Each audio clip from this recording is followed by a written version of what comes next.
Muy buenas noches, estamos una vez más en Divagaciones Libertinas. El tema que nos compete esta noche es la novela negra.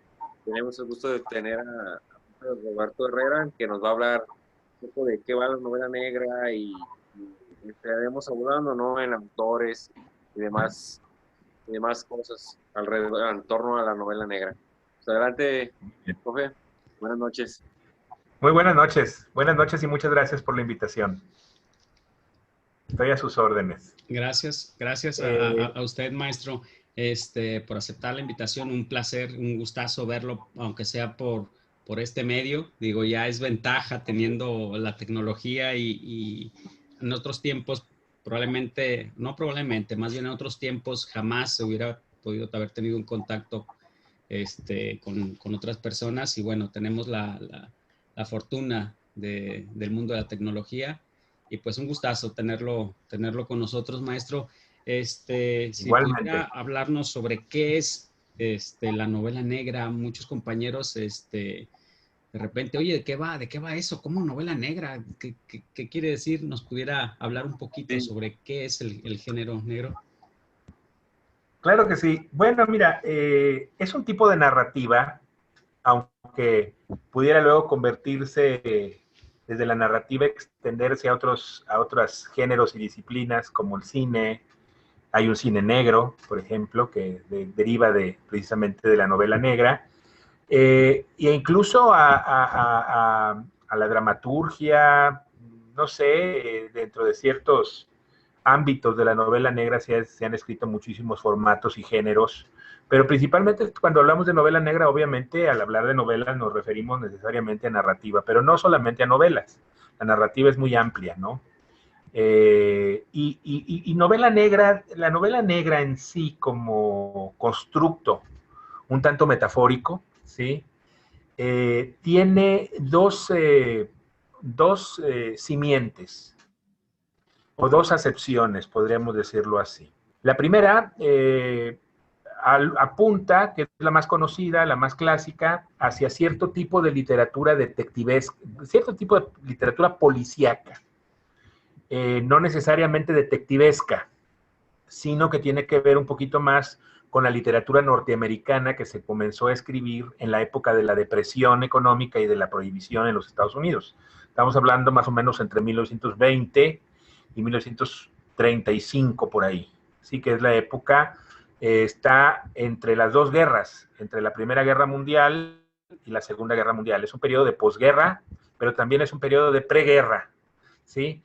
Es netamente este género que llamamos hard-boiled o hard-boiled, se escribe hard-boiled o hard-boiled en inglés, que tiene que ver con un tipo de relato que se separa un poco de la tradición detectivesca del detective infalible, que tiene poderes de intuición propios de un sabueso. Estamos hablando del caso de Sherlock Holmes, del caso de este personaje M.C. Dupont, de las famosas historias de, de Alan Poe, ¿sí? Y obviamente de la famosa serie de novelas que va a escribir Agatha Christie, otra escritora inglesa también muy importante. Sin embargo, esta nueva novela, que llamamos novela negra o hard-boiled en los Estados Unidos, no tiene que ver con este tipo de detective casi místico de la verdad o de la justicia, sino con otro tipo de detective más terrenal, mucho más real, mucho más urbano.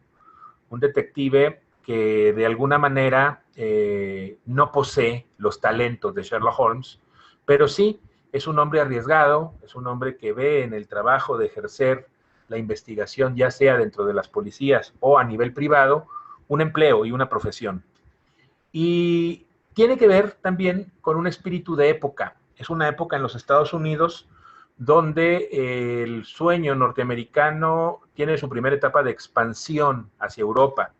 Hay que recordar que los Estados Unidos entran casi al final de la Primera Guerra Mundial, derrotan obviamente a Alemania, al Imperio Austrohúngaro, y logran, de alguna manera, al ser una potencia emergente a nivel económico y de ser una potencia emergente a nivel militar, que va a dar un apoyo decisivo para que los países como Inglaterra y Francia ganen la guerra, va a invertir su poder económico en la reconstrucción de Europa.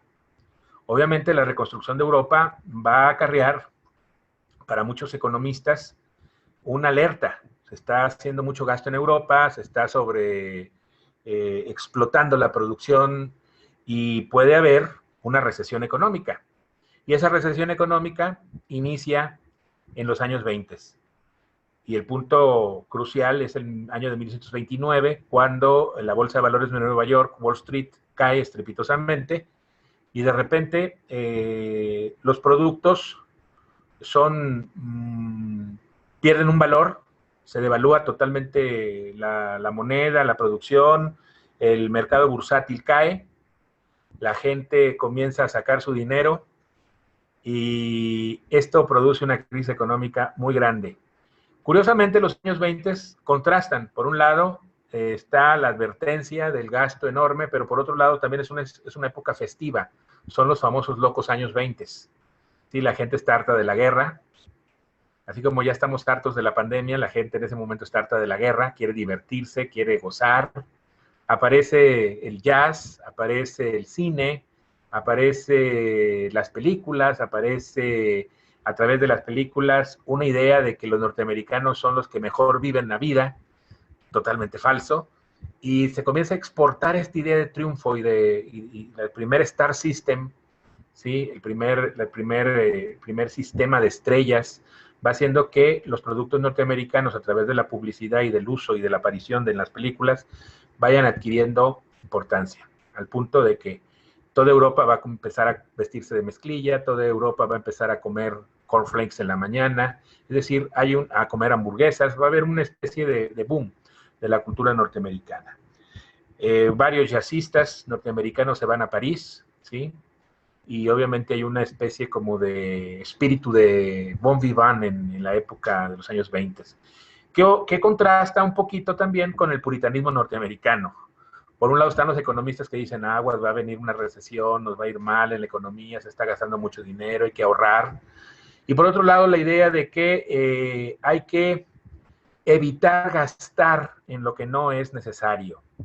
¿Y cuáles son los gastos no necesarios? Por los gastos suntuosos, pero especialmente 3 gastos que el puritanismo norteamericano no ve con buenos ojos. Que los hombres gasten en prostitutas, en que los hombres y las mujeres gasten en apuestas o en casas de juego, y que obviamente se consuman cantidades enormes de alcohol. Y entonces aparece en 1925 en los Estados Unidos la famosa ley seca, la ley de la prohibición. Pasan a la clandestinidad los casinos, los prostíbulos, y obviamente se prohíbe la venta pública de alcohol. Dije pública porque se crea un mercado negro de todo esto. Y sin querer, el propio gobierno de Estados Unidos puso en bandeja estos negocios a la mafia. La mafia va a comenzar a explotar este mercado negro de lo prohibido, de lo ilícito, y las 5 familias de Nueva York, al inicio de estos años 20, se deciden repartir el territorio de los Estados Unidos en zonas para traficar, principalmente a través de las fronteras con México y Canadá, alcohol, y para crear giros clandestinos, ¿sí? Donde se desarrolla la prostitución y se desarrollan las casas de juego, que están ya totalmente prohibidas. Esta aparición por primera vez de la mafia, el crimen organizado en los Estados Unidos, ¿sí? Va a generar el empoderamiento de muchos capos. El capo más famoso de los años 20, sin duda alguna, es Al Capone en la ciudad de Chicago, que quita, pone, corrompe desde el policía de la esquina hasta el juez más alto, incluso pone a los gobernantes de la ciudad, incluso a los gobernadores del estado de Illinois. Es decir, el mercado negro comienza a corroer la estructura política de los Estados Unidos, al punto de que aparecen los padrinos de la mafia, ¿no? Y aparece una lucha encarnizada entre el orden policial y la mafia, que va a dejarnos, va a generar violencia en las ciudades, va a generar asesinatos totalmente rimbombantes para la época, el uso de metralladoras Thompson, de armas de repetición manuales, el uso de la fuerza, el rompimiento de huelgas, la incorporación de la mafia en los sindicatos de los Estados Unidos, va a hacer que la tenaza del Estado vaya a desarrollar el famoso Buró de Investigación Federal, el FBI, que curiosamente va a estar a cargo de Hoover, un encarnizado persecutor de los mafiosos. Es decir, se está pintando una especie de historia rocambolesca en los Estados Unidos en la época, y hay todos los elementos en Estados Unidos para que esto derive incluso a México, ¿no? Varios políticos mexicanos se van a meter en el terreno de los casinos en la frontera, principalmente en Tijuana. Sí, Abelardo L. Rodríguez, que fue presidente, va a ser dueño, junto con otros capos de California, de casas de juego y de apuestas. Se crea precisamente los casinos en Tijuana para que la gente que no pueda ir a Estados Unidos porque está prohibido se pasen a Tijuana, y aparecen varios paraísos, ¿no? Posteriormente, ya en la etapa posterior a la prohibición, aparecerán Las Vegas, aparecerá Atlantic City y algunas otras zonas donde se va a dar el juego, la prostitución y obviamente el consumo de alcohol. Es decir, ese mundo violento que empieza a generar nuevos ricos en Estados Unidos, el dinero mal habido va generando nuevos ricos, dueños de sindicatos como Hoffa, dueños de periódicos como Hearst, que son mafiosos a su manera en su giro, ¿sí? Y que siguen la estructura de la mafia, hasta la famosa mafia, la mafia de las 5 familias en Nueva York, que va a hacer que esto ponga los matices de lo que van a ser el hard boiled. En 1929 cae la bolsa de valores en Nueva York. De repente empiezan a tirar los productos, a tirar la leche, porque sale más barato tirarla que venderla, ¿sí? Y comienzan a quedarse la gente sin empleo. Muchos se suicidan, los que tenían empresas que de repente desaparecen porque todos los inversionistas retiran su dinero de la bolsa de valores. Comienza a ver desde los más ricos hasta los más pobres le sufren, pero son los más jodidos, sin duda, siempre serán los más pobres. La gente se queda sin dinero, sin empleo. Se ven en las fotografías de la época, si se recuerdan, gente parada por una sopa Campbell's o por una que le den tantito dinero al gobierno. Y el gobierno, y esta crisis coincide con el arribo al poder de un nuevo presidente que en los primeros años de los 30 va a enfrentar la crisis económica. Estoy hablando de Franklin D. Roosevelt, el mejor presidente, sin duda alguna, de los Estados Unidos del siglo XX, que va a echar a mano un modelo que hoy los neoliberales tachan de paternalista, el famoso modelo keynesiano de economía. ¿Qué es el modelo keynesiano? Es que como estaba paralizado el sector privado, el gobierno compre las empresas quebradas, las financie, las reactive, le dé chamba a la gente paulatinamente y las devuelva luego al precio a los antiguos dueños o a los nuevos dueños que se apunten en el paquete de empresas paraestatales. Es decir, lo impensable. El país más capitalista del mundo se convierte en un país paternalista. Después heredaremos en México ese modelo, el modelo Keynes, el modelo de Keynes. El New Deal, le llaman, que salvó a los Estados Unidos y que salvó a la economía de los Estados Unidos gracias a este economista de origen judío, Keynes, que va a salvar a los Estados Unidos y se va a apuntar a un gran éxito económico los Estados Unidos, porque para la Segunda Guerra Mundial ya están otra vez activados como potencia económica. O sea, un milagro, hubo una crisis, luego un milagro de resurgimiento de los Estados Unidos. Mientras la gente está esperando, sin ningún centavo o con muy poquito dinero, a que les den una latita, la gente se pone a leer en la cola. ¿Y qué leen? Revistitas pulp que venden en los puestos de periódicos, en los kioscos de periódicos. Les llaman revistas pulp porque son tan corriente el papel en el que están impresas las historias, que lo único llamativo es la portada, que es a color. Y ahí empiezan a escribir una narrativa urbana, precisamente inspirada en los problemas entre Los Intocables y de Elliot Ness contra obviamente, los gángsters, ¿no? De Al Capone, los pistoleros de la mafia. Y aparecen una serie de historias que se van a disputar varias revistas. La más famosa de todas estas revistas es Black Mask, Máscara Negra. Esta revista Máscara Negra o Black Mask le va a dar el nombre a novela negra, de ahí viene lo negro. Aparece en la revista Black Mask. Si aparece en la revista Black Mask, son historias violentas entre las fuerzas del orden y las fuerzas de la mafia, entre los malos y los buenos. Pero a veces, y aquí es lo interesante, aparecen malos que buscan su expiación y se convierten de repente en buenos. Es decir, aparecen antihéroes. De repente, el pistolero le matan enfrente de sus ojos a una niña, los propios pistoleros de su bando, y él asume, se compenetra con la niña, con la familia de la niña, busca a la abuelita, les da dinero, y se da cuenta en el trayecto de que también se lo quieren chingar a él, los supuestos amigos, y de repente se convierte, no en un justiciero porque está al margen de la ley, pero sí en un vengador. Es decir, es una literatura de vengadores, ¿sí?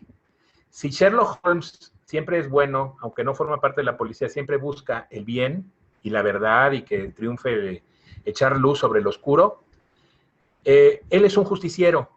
El personaje del Hardboiled es un vengador. A veces es un policía infiltrado en los malos, a veces es un malo infiltrado en la policía. Y a veces es un nostálgico malo que quiere ser bueno y es la lucha de un bueno que es malo. Y entonces se cambian un poco los papeles y los roles y queda como resultado una historia mucho más creíble, mucho más humana de lo que realmente es o eran las historias de detectives, en donde siempre los buenos y los malos eran invariablemente buenos y malos. El personaje del Hardboiled es más parecido a Batman que a Superman. Es un muchacho traumatizado, a la que le matan a sus padres, su gran poder es que tiene mucho dinero y entonces invierte todo ese dinero en su venganza, ¿sí?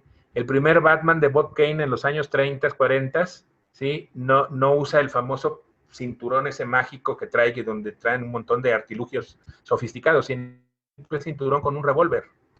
Y a diferencia de Superman, que entrega a los malos a la policía, Batman los mata o los marca. Es la diferencia entre un justiciero y un vengador. Es decir, aparece una literatura de vengadores que comienza a mover las fibras. Dicen que no hay nada más interesante, una historia más interesante que la historia del Conde de Montecristo, que es la historia de la venganza, ¿no? Y entonces diríamos que hay, mientras el afán de orden y justicia es el que mueve el detectivesco, en el Hardboiled es el afán de venganza. A los seres humanos nos gusta mucho la venganza. Y no hay plato más sabroso que la venganza. Y no hay historia más sabrosa que la venganza. Por eso El Conde de Montecristo fue la novela más leída del siglo XIX, ¿no? Porque hablaba de algo básico como la venganza.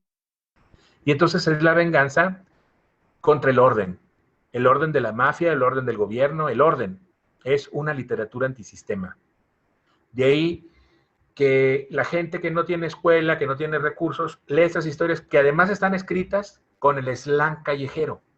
Es decir, no se necesita ser un académico para poder entender estas novelas. Las novelas es el lenguaje de la calle. Son narraciones breves, ásperas, duras, raudas, veloces. Y obviamente esto encanta a la gente. De repente se van rolando la revista y van comprando revistas y aparecen un montón de revistas. No solamente de gángsters, de vaqueros, de extraterrestres que vienen a invadir este mundo, de científicos locos que hacen experimentos terribles y abominables, incluso de historias picantes y eróticas, donde se explota el eros dominante de aquella época, ¿no? Por un lado, la interracialidad del sexo, ¿no? Es decir, el erotismo de la mujer negra frente al erotismo de la mujer blanca y la transgresión del erotismo, ¿no? El negro que viola a mujeres blancas o el blanco que viola, el blanco que viola a su esclava negra, ¿no? Y aparece una serie de historias que no pasan la censura porque nadie se preocupa en ese momento de la censura. Ya está prohibido bastante como para censurar las revistas. Después estas revistas van a ser censuradas en la época del senador McCarthy, cuando entra el famoso macartismo. Pero en ese momento es una literatura vital, es una literatura netamente urbana, que lee la gente en las ciudades mientras hace cola para que le dé el gobierno un poco de dinero y poderla pasar. Ese es el éxito de estas novelas. Después cruzan el charco estas novelas y la editorial Gallimard en Francia comienza a producir la serie noir o la serie negra. ¿Sí? Con el paso del tiempo le agregan en los años 40 ya, después de la posguerra, donde ya la Europa está dividida entre comunistas y capitalistas, le agregan el tema de los espías y aparece una novela de espías, ¿sí? Desde las Mata Haris hasta los James Bond, ¿no? James Bond, ¿sí? Y entonces aparece un género europeo, que es el género noir, que le llaman noir en francés, al lado del hardboiled norteamericano.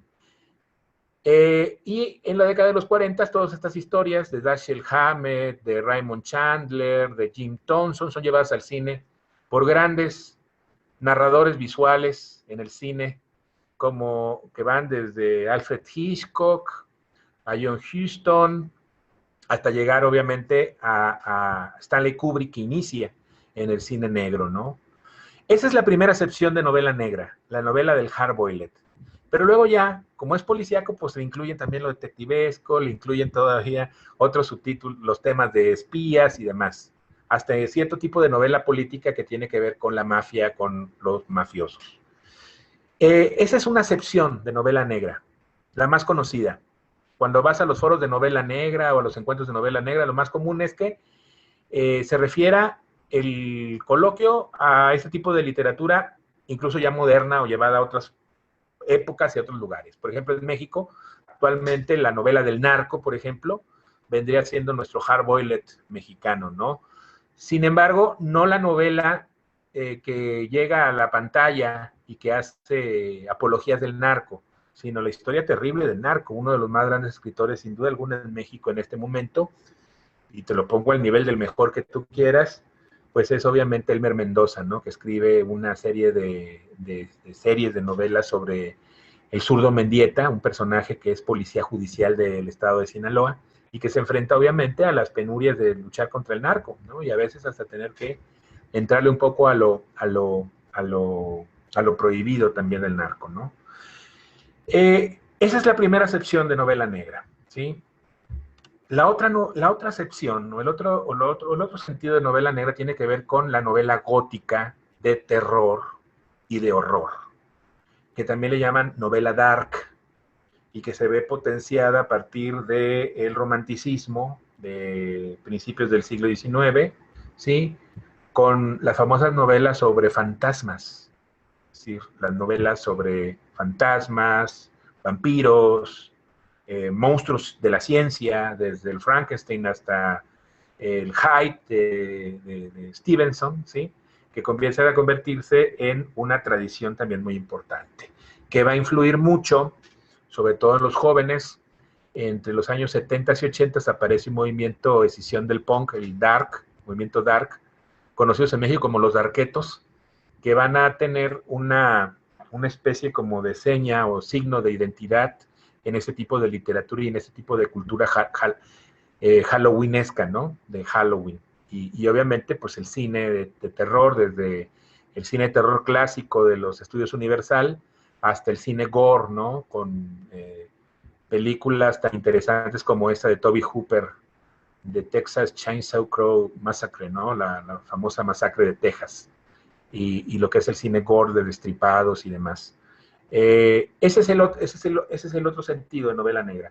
Yo, por ejemplo, en la Universidad de Guadalajara, en la licenciatura en Letras, ustedes conocen bien el curso de novela negra, ahí yo inicio, más que hablar de novela negra, aunque la clase se llama novela negra, yo doy una visión de lo que son los géneros negros: terror, horror y misterio, ¿sí? Todos unidos por el suspenso. Para que una buena novela negra sea de terror, sea de horror, o sea de... Ahorita hago una aclaración entre lo que es horror y terror, porque pareciera que son sinónimos, pero hay una diferencia. Ahorita la hago.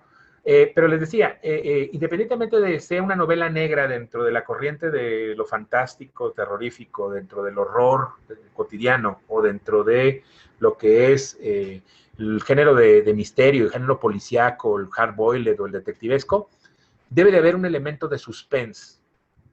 Porque no porque aparezca un vampiro, ¿sí? Ya es novela negra, no. No, aunque parezca, o porque aparezca un narco, ya es novela negra, no. Tiene que tener esos elementos de suspenso. El suspenso es el hilo tensionante que mantiene al lector interesado en una trama, que no tiene una explicación fácil y que no es predecible, y que por lo tanto alimenta el deseo de llegar hasta el final. Y eso, que es el suspenso, es lo que hace que estos géneros sean. No son los elementos ni las parafernalias, sino estos elementos. Tú puedes ver novelas de horror, donde el horror de estar encerrado, por ejemplo. Podríamos escribir hoy una historia de horror de una señora que vive sola, que tiene más de 60 años y no puede ir ni siquiera al supermercado porque le tiene prohibido el gobernador de su estado ir al súper. Y todo lo que tiene que hacer en su casa para seguir viviendo. Con eso tienes un elemento para hacer una historia de horror. Chingona, ¿eh? Pero chingona, ¿eh? Donde juegas con el horror, que significa no poder salir de casa y ser demasiado viejito y demasiado riesgo en la calle para que te contagies. Esto es una trama posapocalíptica casi, ¿sí? Y la puedes... Bueno, ya estoy dando ideas a los escritores. Yo no soy escritor, lo intenté alguna vez, soy malísimo, por lo tanto me he preferido ser profeta de la literatura a ser creador de literatura. Prefiero hablar de literatura y de investigar la literatura como tal, no como creador. Pero sí es interesante y puedes generar sin farafernalias esa sensación de suspenso.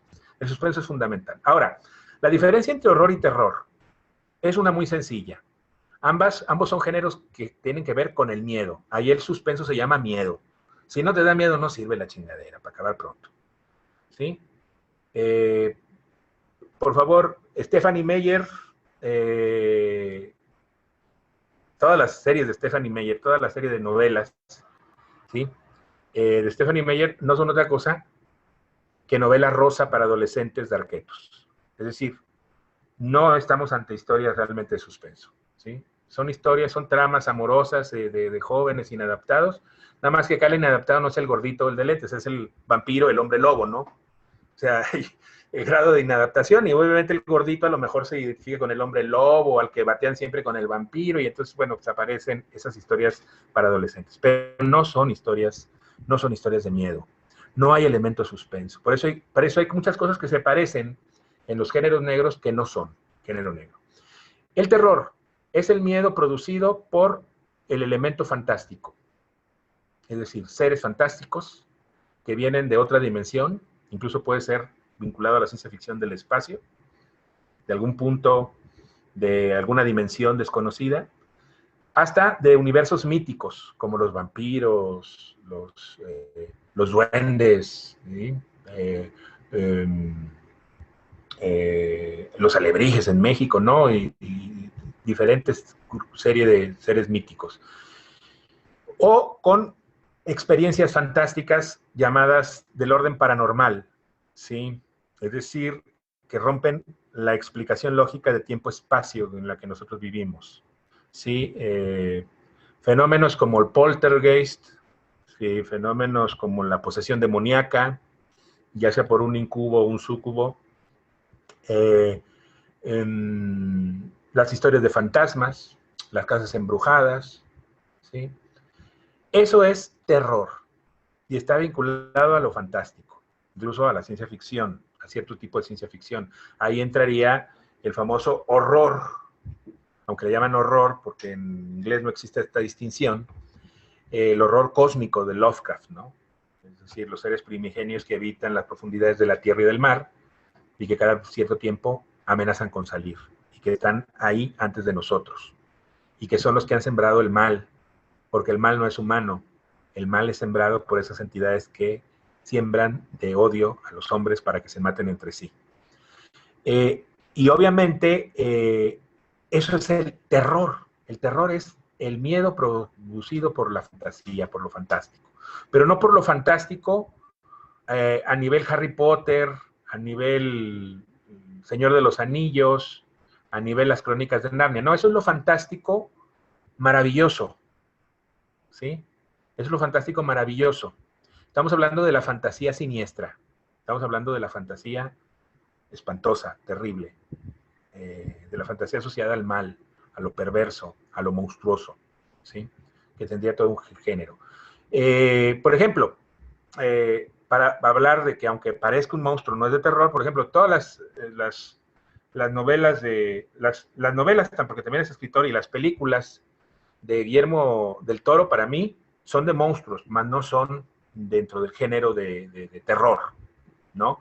Porque el monstruo representa algún matiz de la naturaleza humana, ya sea la depresión, ya sea la exclusión, ya sea... O sea, el monstruo es un símbolo de denuncia social, de denuncia espiritual, de denuncia política incluso, pero no es un ser transgresor que te ataca y al que le vas a tener miedo, ¿sí? Y bueno, ese es el terror. ¿El horror qué es? El error es también el miedo, pero producido por elementos que no son fantásticos, que son propios de esta realidad, pero que de manera alterada, de repente, nos agreden. ¿Cómo qué? No sé si, bueno, voy a hablar de una novela, más de una película, más fácil para identificar, Los pájaros de Alfred Hitchcock. La historia donde de repente los pájaros se tornan agresivos y comienzan a atacar a las personas. El pajarito es un elemento hasta poético, ¿no? Bellísimo, ¿sí? Pero aquí se convierte en un ser transgresor que, enfermo o alterado, comienza a atacarte. Y aquí entra todo lo que nosotros denominamos el famoso horror panteísta. Es decir, los animales, los fenómenos de la naturaleza, que de repente aparecen desproporcionadamente y transgresoramente contra el género humano. Se llama horror panteísta. Y ese otro horror que es nuestra propia psique, alterada por la locura, el horror psicológico, que se vincula mucho con lo criminal y crea todo un nuevo thriller, ¿sí? Que va generando, por ejemplo, una literatura de asesinos seriales, por ejemplo, a partir de los años 60, en que aparece Psicosis, de Robert Bloch, que luego la lleva al cine Hitchcock, aparece la idea de la mente alterada, ¿no? Lo interesante no es saber quién es el asesino, sabemos quién es el asesino desde el inicio, sabemos que es Norman Bates. Lo interesante aquí es saber por qué Norman Bates se trasviste de su mamá, por qué ese dominio de la figura materna sobre él que lo lleva a cometer asesinatos contra mujeres de cierto tipo y de cierta edad y bajo ciertas condiciones, ¿no? Es decir, eso podríamos decir que yo, cuando hablo de novela negra, hablo más bien de géneros negros. Y no discrimino ni al hardboiled, que le ha dado el nombre de novela negra a lo policíaco violento, ni la otra idea de la novela oscura de miedo, ¿sí? Que puede ser de horror o de terror, como ya dije. Bueno, me excedí un poquito a lo mejor, no sé si queda un poquito claro en este sentido. Sí, claro, maestro, totalmente, bueno, para mí, quedó claro. No sé, muchachos, si quieren, comentar algo. Sí, adelante. No, a mí me quedó bastante claro las definiciones, bien matizado todo lo que es el horror, el terror, y los diferentes tipos de horror, y el hecho de que la novela negra, pues, no es únicamente la policíaca, pues, entran más Así cosas es. en el género negro, y la novela negra vendría siendo como nada más una parte de todo el universo de cosas oscuras, pues, de que pueden tratarse de películas, música, todo, pues, una gran gama de cultura a partir de lo oscuro, de lo que nos da miedo, ¿no?